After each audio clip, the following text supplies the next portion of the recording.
계산적인 생각으로 연기를 한 바로로 인해서 애굽의 8번째 재앙인 메뚜기 재앙이 일어나게 됩니다. 7번째 재앙이 보리에는 피해를 입혔지만 밀에는 피해를 입히지 않았기 때문에 메뚜기 재앙은 밀이 있고 채소가 자란 한 3월, 4월경이라고 생각이 됩니다. 첫 번째 재앙인 피해 재앙은 나일강의 수위가 최고조에 달한 10월 말이나 11월 초에 일어난 그런 이적입니다. 8번째 재앙까지 대략 현재 6개월 정도의 시간이 흐른 것입니다. 하나님은 8가지 재앙을 그냥 순서대로 일으키신 것이 아니라 나일강의 수위, 농작물의 어떤 그 상황들을 계획에 따라서 정해 놓으시고 지금 재앙을 내리고 있었던 것입니다. 8번째 재앙인 메뚜기 재앙을 통해 하나님은 우박이 상하지 않았던 밭의 모든 채소들을 다 먹게 하셨습니다. 그런데 메뚜기 재앙을 일으키는 이 장면에 좀 특이한 점이 있습니다. 우리 13절 말씀을 보겠습니다. 모세가 애굽 땅 위에 그 지팡이를 들매 여호와께서 동풍을 일으켜 온 낮과 온 밤에 불게 하시니 아침이 되매 동풍이 메뚜기를 풀어 들인지라. 하나님은 모세의 지팡이를 통해서 동풍을 불게 해서 메뚜기를 때로 불러 들이셨습니다. 불게 하다라고 번역한 이 히브리어 단어는요, 이제 불다라는 단어보다는 이제 몰다, 이끌다, 인도하다라는 뜻의 단어입니다. 그러니까 무슨 말이냐면 하나님께서 동풍을 일으키셔서 메뚜기 떼를 끌고 오셨다, 인도해 오셨다라는 의미인 것이죠. 또 한 가지 특이한 것이 있습니다. 하나님께서 어떤 바람을 일으키셨냐면 동풍을 일으키셨다라고 말씀을 하고 있습니다. 하나님께서 동풍을 일으키시는 경우는 대부분 물과 농작물을 말려버리는 징계를 상징합니다. 상징만 하는 것은 아닙니다. 창세기 41장 6절 말씀을 보겠습니다. 창세기 41장 6절입니다. 그 후에 또 가늘고 동풍의 말은 7 이삭이 나오더니 하나님께서 애굽에 7년 풍년 그 다음에 7년 흉년을 내리실 때도 말라버린 이삭을 가르칠 때 동풍으로 마른 것이라고 설명을 하셨습니다. 출애굽기 14장 21절도 보겠습니다. 모세가 바다 위로 손을 내밀매 여호와께서 큰 동풍이 밤새도록 바닷물을 물러가게 하시니 물이 갈라져 바다가 마른 땅이 된지라. 모세와 이스라엘 백성이 홍해를 건널 때에도 하나님은 동풍으로 바닷물을 마르게 하셨습니다. 물론 과학자들이나 성경을 믿지 못하는 사람들은 우리나라 진도나 제부도와 같이 자연현상으로 인해서 홍해가 갈라졌다라고 폄하를 하고는 합니다. 그런데 이스라엘이 위기 상황에 있던 딱 그 시간 때 맞춰서 그렇게 강력한 동풍이 불어서 얕은 개울이 아니라 깊은 바다가 말라서 이게 마른 땅이 되게 했다는 것, 그것도 건너편으로 건너갈 수 있을 정도로 이렇게 다 갈라졌다는 것을 어떻게 자연현상이라고 말할 수 있겠습니까? 특히 설명할 수 없는 부분이 있습니다. 진도나 제부도는 그냥 얕게 이렇게 갈라져서 땅이 드러나온 정도입니다. 옆에는 그대로 물이 있습니다. 그러나 홍해 사건을 보면 이스라엘 백성들이 건널 때까지 바다가 벽처럼 서 있었습니다. 그러니까 단순히 얕은 데가 이렇게 드러난 게 아니라 이스라엘 백성들이 다 건너갈 수 있도록 바다 중간이 끊어졌다는 사실이죠. 이건 자연현상으로 설명할 수가 없는 일입니다. 8번째 재앙인 메뚜기 재앙도 하나님은 동풍을 사용하셨습니다. 그런데 이것 또한 쉽게 생각할 부분은 아닙니다. 우리가 지형을 모르기 때문에 그냥 하나님 동풍을 만드셨어 이렇게 생각할지 모르지만 지형을 자세히 보고 그때 그 상황을 알면 전혀 이것은 이해할 수 없는 그 초자연적인 역사라는 것을 알게 됩니다. 자, 지도를 보시면 애굽의 동쪽, 제가 이집트라고 이제 발표를 했는데 오른쪽 동쪽을 보면 뭐죠? 아라비안 데저트라고 되어 있죠. 사막입니다. 아라비아 사막입니다. 자, 질문 드리겠습니다. 사막에 메뚜기가 있나요? 사막에서 메뚜기가 날아오나요? 아닙니다. 그럴 일은 없습니다. 애굽에 지금도 메뚜기 떼가 종종 날아옵니다. 그리고 뉴스 여러분들 네이버 뉴스 쫙 찾아보시면 메뚜기 떼 이렇게만 찾아봐도 어디에서 메뚜기 떼가 날아오는지를 알 수 있습니다. 어디서 날아오냐면요, 이집트의 아래에 있는 아프리카에서 날아옵니다. 주로 남풍을 통해서 메뚜기 떼가 이동을 해서 이렇게 이집트까지 날아오는 것을 보게 됩니다. 그러니까 지금 아라비아 사막, 동풍을 불어서 이 아라비아 사막 쪽에서 메뚜기가 날아왔다는 것은 이건 이해할 수 없는, 상상할 수 없는, 하나님만 하실 수 있는 초자연적인 역사였던 것입니다. 13절을 다시 한번 보겠습니다. 모세가 애굽 땅 위에 그 지팡이를 들매 여호와께서 동풍을 일으켜 온 낮과 온 밤에 불게 하시니 아침이 되매 동풍이 메뚜기를 불어 들인지라. 자, 오늘 개역 성경에는 하나님께서 동풍을 일으키셨는데 온 낮, 온 밤 이렇게 번역을 했습니다. 근데 히브리어 성경은 낮과 밤이라는 단어 앞에 정관사가 붙어 있습니다. 정관사가 붙어 있으면 뭐죠? 그 낮, 그 밤이라는 뜻입니다. 그리고 게다가 그 낮, 그 밤이라는 단어 앞에 지시 형용사라고 하는 후라는 단어를 수식하여서 바로 그 낮, 바로 그 밤이라고 이 단어를 강조하고 있습니다. 자, 왜 이렇게 표현을 했냐면 모세가 애굽 땅에 지팡이를 들은 그날 그 밤에 하나님은 바로 동풍을 일으켜서 메뚜기 떼를 몰고 오셨다는 것을 강조하기 위해서입니다. 하나님의 정말 창조주로서의 어떤 역사하심을 강조하고 있는 그런 표현입니다. 우리를 시원하게 해주는 바람이지만 동풍은 사람을 징계하기 위해 일으키시는, 오늘 큐티 제목이 그대 이름은 바람. 가요 제목을 한번 떠봤는데요, 바람입니다. 근데 사실은 바람이 중요한 것이 아닙니다. 바람을 사용하셔서 재앙을 내리시는 하나님께 우리가 시선을 고정해야 합니다. 하나님은 모든 자연을 창조하신 창조주이십니다. 믿습니까? 그 창조주시기 때문에 바람을 이용해서 애굽에 재앙을 내리신 것입니다. 이것은 창조주로서의 절대적인 권위로 내리신 재앙이자 초자연적인 기적인 것입니다.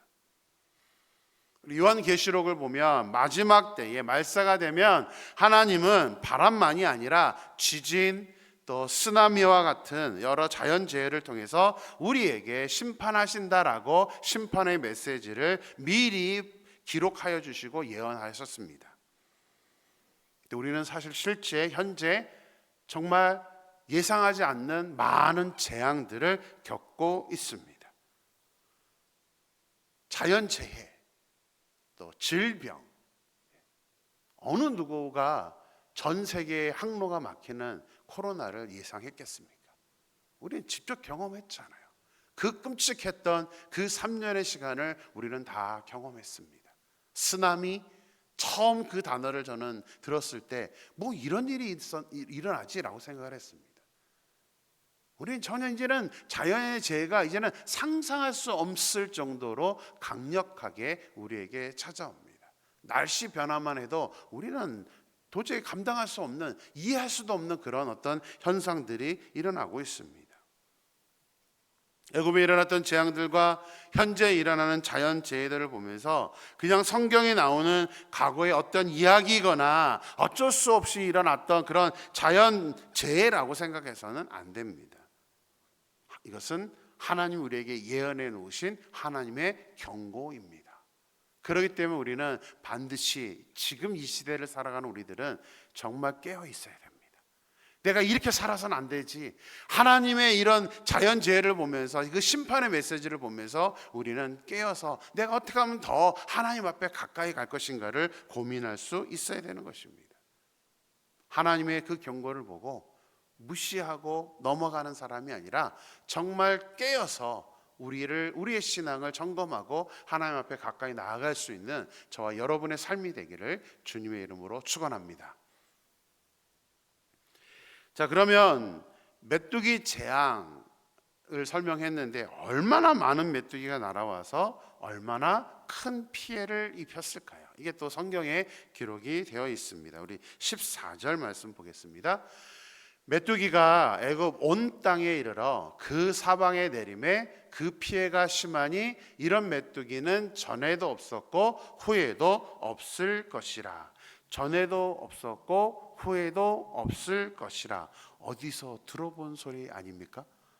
얼마 전에 설교했었죠. 누구에게 있었던 사건이었죠?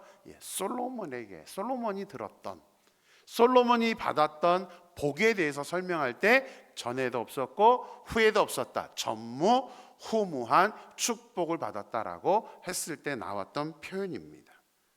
솔로몬은 1천만 제를 드리고 정말 전무후무한 그런 축복을 받았습니다. 그런데 8번째 메뚜기 재앙 때 성경은 이 메뚜기 재앙은 이집트 역사상 전에도 없었고 후에도 없을 전무후무한 축복이 아니라 재앙이라고 표현을 하고 있습니다.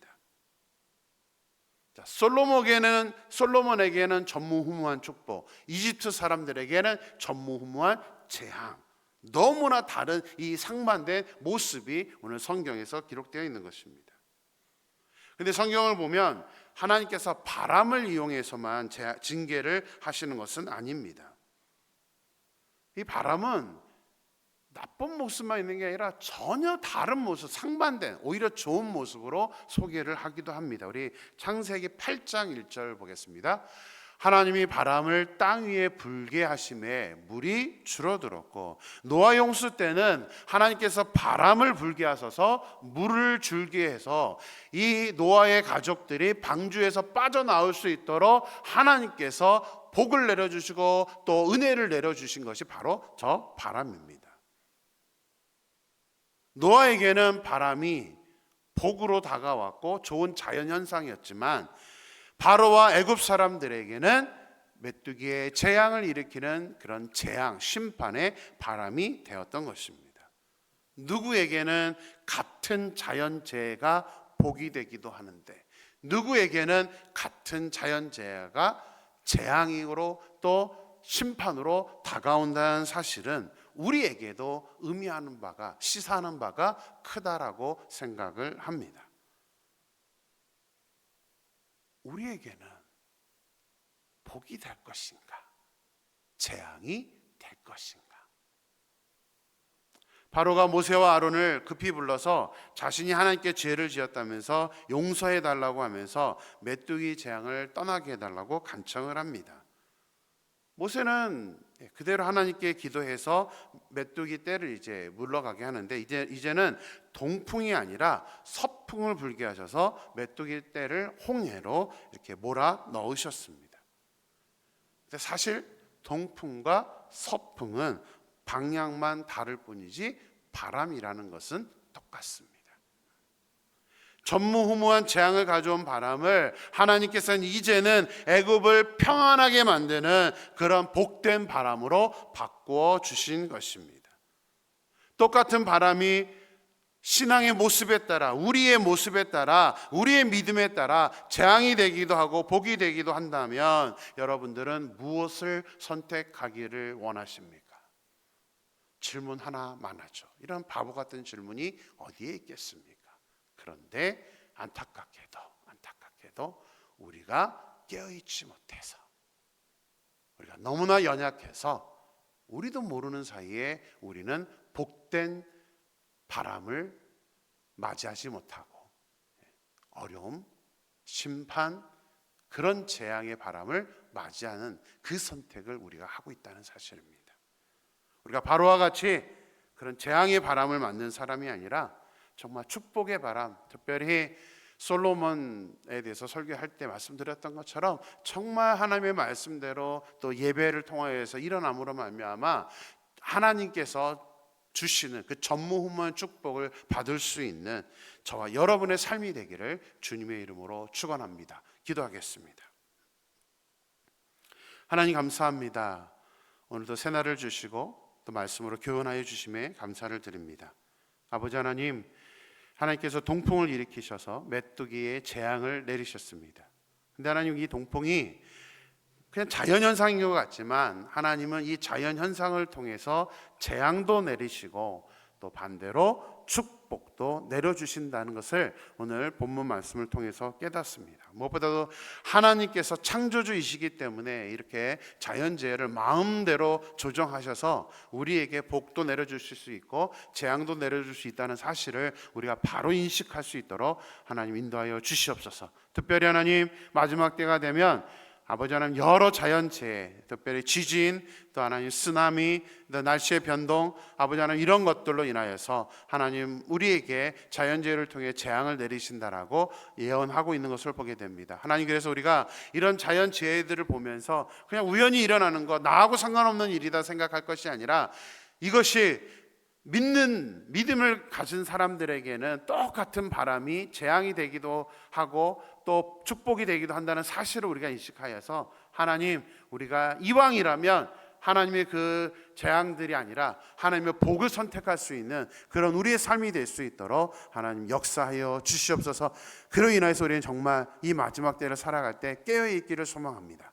아버지 하나님, 세상 풍조가 흘러가는 그대로 우리가 따라가는 것이 아니라 어떻게 하든 하나님 앞에서 바로 설 수 있는 우리 모두가 될 수 있도록 역사하여 주시옵소서. 하나님께서 온전히 이끄실 줄 믿고 거룩하신 예수님의 이름으로 기도드렸습니다.